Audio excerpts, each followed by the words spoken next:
नमस्कार, मैं हूं विपुल मिश्रा और आप देख रहे हैं अंडर कवर न्यूज। और देश दुनिया के अंदर की हर खबर के लिए पहले हमें सब्सक्राइब कर लीजिए।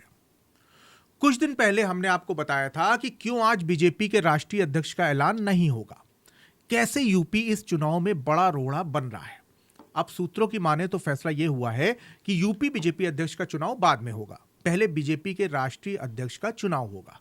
तो हमारी खबर पर मुहर लगी है कि यूपी में अध्यक्ष को लेकर अभी उलझन है, लेकिन अब जो खबर आ रही है वो चौंकाने वाली है। क्या इस बार बीजेपी का राष्ट्रीय अध्यक्ष कोई महिला होंगी? 3 नाम भी सामने आ रहे हैं। बीजेपी में ऐसे कई फैसले हुए हैं जिसने बड़े बड़े पंडितों की भविष्यवाणी फेल कर दी है। कई बार ऐसे फैसले लिए हैं जिसने सबको चौंका दिया है, चाहे वो किसी राज्य का सीएम बनाना हो या फिर कोई और बड़ा फैसला हो। तो क्या बीजेपी के राष्ट्रीय अध्यक्ष को लेकर भी चौंकाने वाला फैसला आने वाला है? सूत्रों की माने तो इस बार बीजेपी का राष्ट्रीय अध्यक्ष कोई महिला हो सकती है और इस रेस में 3 नाम भी सामने आ रहे हैं। उन तीनों नाम के बारे में भी आपको बताएंगे। एक रिपोर्ट के मुताबिक बीजेपी को पहली बार महिला अध्यक्ष मिल सकती है। इसमें केंद्रीय वित्त मंत्री निर्मला सीतारमण का नाम सबसे आगे बताया जा रहा है। उनकी हाल ही में पार्टी के मौजूदा राष्ट्रीय अध्यक्ष जेपी नड्डा और पार्टी के महासचिव संगठन बीएल संतोष से हाल ही में बीजेपी मुख्यालय में मुलाकात हुई थी, इसलिए उनके नाम की चर्चा शुरू हुई है। एक तर्क यह भी दिया जा रहा है कि दक्षिण भारतीय होने और पार्टी और मोदी सरकार की जानी मानी चेहरा होने की वजह से वो पार्टी की महिलाओं में पहली पसंद हो सकती हैं।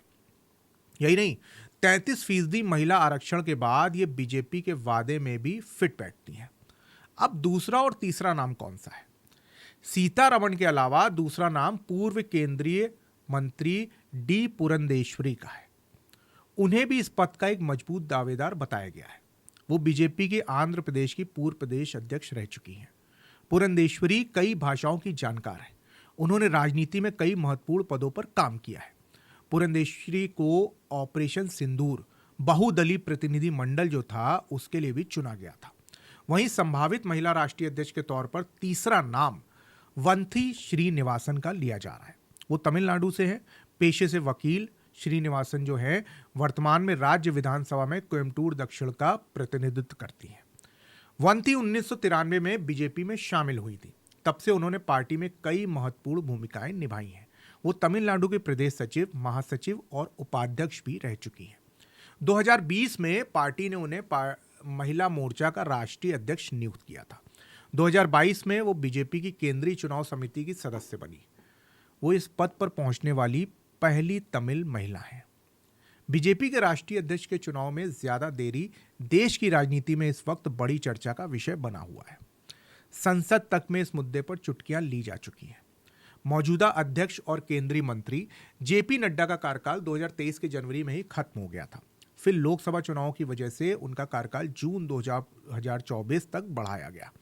फिर हरियाणा, महाराष्ट्र, जम्मू और कश्मीर के साथ साथ दिल्ली विधानसभा चुनाव की वजह से उनके कार्यकाल को विस्तार मिलता रहा। बाद में संगठनात्मक चुनाव में देरी से ये चुनाव टलता गया।